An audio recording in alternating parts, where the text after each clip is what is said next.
We're pretty strict about getting rid of processed food from our diet because it does not promote your health. It's what got us into trouble to begin with. But that doesn't mean we don't love convenience. I want to get in and out of the kitchen as quickly as possible. So let's talk about some of those cooking ingredients that are super convenient and they promote your health. It can be really tricky out there with a lot of marketing ploys on the front of the packaging, but it's the back of the packaging that you have to look at. Don't fall for anything that says healthy or plant-based just based on the front.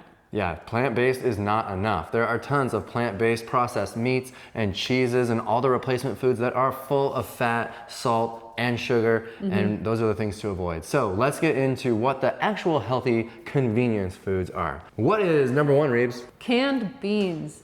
They are so convenient. I'm talking about single ingredient canned beans. You just open them, give them a rinse, and you can dump them in anything, just put spice on top. They're a lifesaver. You got your pinto beans, your black beans, your white beans, like usually a Great Northern, your garbanzos, aka chickpeas. Yeah. You can find canned lentils. Oh yeah. You can find butter beans canned, and most of these you can find without salt these days, which is great because most canned beans and tomatoes and any canned items are really full of salt. The only way that standard American eaters can find joy in these foods, because they're so plain and simple, is by adding tons of salt from the manufacturer. And I'm not trying to demonize salt, but I think you should be the one to add your own salt to the food. So find beans with no added salt and you're gonna be way better off. And then you can sprinkle on a little salt as you like. That's a really great point, Dill. The other great thing about beans is they're a starch. So it could be the center point of your meal, or it could be the only ingredient in your meal. Don't be afraid of lazy meals. I eat plain lentils all the time. Yeah, open a can of beans,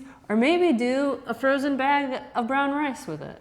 Which leads us to number two, the grains, the quick and fast, easy grains. You got your frozen brown rice. We got the quick cooking parboiled brown rice in the box. That stuff's super cheap and cooks way faster than if you just do brown rice from scratch. It's the difference of like 50 minutes versus 10 minutes. So definitely convenient to go with the box brown rice. What else we got in there, that category? Regular old rolled oats is great. Yeah. I mean, I make them for the kids every morning. It's our fast go-to meal. It's why we make savory oat dishes a lot, is because they are so fast and easy to work with. Kind of like our banana pancake mix, which is also really, really fast. Having those freezer bags of brown rice are a lifesaver, especially when you can just cut one open and add it to a stew or microwave it or whatever. And speaking of frozen, we also love having frozen vegetables in our freezer. So much so that we bought a second freezer. This one took me a little bit of time to get used to because it was a little new to me when I started eating this way, but wow, frozen veggies are really fast. Originally, before I got to know them, I was like thinking the texture was gonna be bad. And there are some times when frozen things, I don't love the texture, like if you're trying to stir fry a certain thing like a frozen mushroom, I don't love that texture.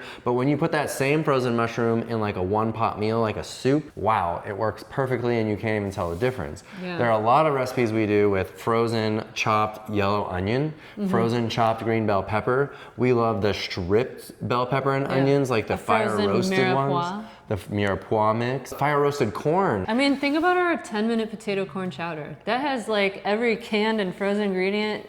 That's why it comes together in 10 minutes. There are a lot of options and they really do save time. Check out our YouTube channel for 10-minute meals and things like that. We're always gonna use frozen stuff when we're trying to really save time and when the texture doesn't make any difference. And you know what? Frozen stuff is pre-chopped. And they say it's fresher because it's coming straight from the farm and getting frozen even faster than it takes to get to the grocery store to buy in the fresh version. I have So heard there's that. that. Well, there's frozen fruit too. That's a great one. I love it in smoothies. Anything where sort of a soggier fruit is right, like make a little syrup for your pancakes. And they're really fresh. They're easy to get organic. If you're into that, you got a lot of options for fruit. Costco is a great place to buy frozen fruit for a little bit cheaper. Number 4, sauces, dressings, condiments. I prefer the SOS-Free version, which I'm not gonna lie, only Well Your World pretty much makes them. But this is not meant to be a Well Your World plug. For the most part, if you're okay with a little bit of salt in your diet, a lot of the condiments like hot sauces and things like that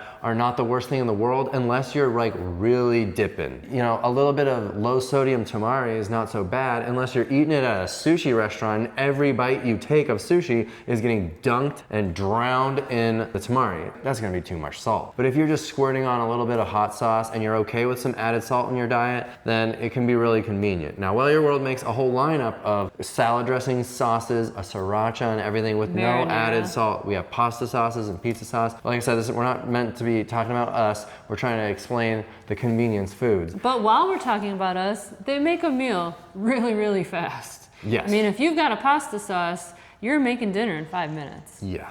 And the pasta sauces at the store, unfortunately, are also full of oil. It's not just salt. They have oil, sugar, and the salt. So it is not a very good meal for you if you're trying to do something health promoting. Try to find low sodium options in the stores if you're out there to flavor up your meals. And you don't want high fat either, unless again, you're using it as a condiment, not a centerpiece of your dish, then you're not going to dramatically increase the fat content of the food. So you should be in pretty good shape overall. Another convenience food we buy is plant milk. We love the soy milk specifically from Trader Joe's, and I'm gonna tell you right now, I'm never gonna make it from scratch, okay? Yeah. It's just so much more convenient to buy it from the store. It's affordable.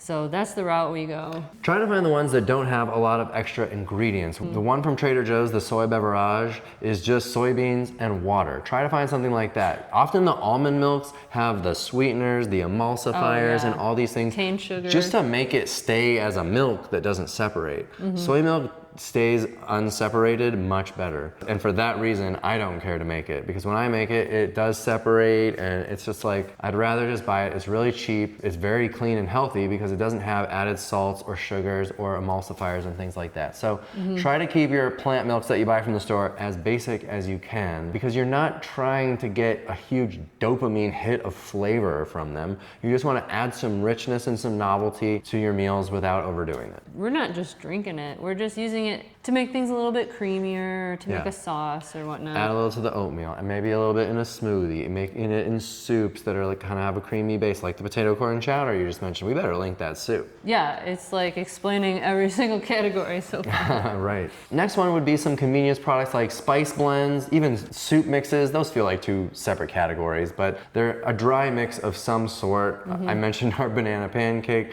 You can get seasoning blends without salt at lots of stores now. It's much easier to find that kind of thing. Soup mixes from the regular store are full of salt as well, sometimes a little bit of sugar. Trying to find something that's, you know, as clean as possible. You want it to be designed for people that actually have our palate. So many of the soup mixes in the stores are like, add a package of meat and things like that in order to make them taste good. And so you take those things out and try to do a healthy spin, and it's not that great. But there are like dehydrated veggie mixes. Our veggie broth mix is a really great example of this. Dry mixes that just take a little bit of time away from the cooking process. And that's what you're trying to do. You're not trying to make a gourmet meal at every single meal. These healthy convenience foods are getting easier and easier to find in stores, but also online. There's Well Your World, but there is Amazon too for salt-free items. What are your favorite go-to convenience items? Is it frozen? Is it canned? Let us know in the comments, and we'll see you on the next video. Thanks for watching. Bye. Bye.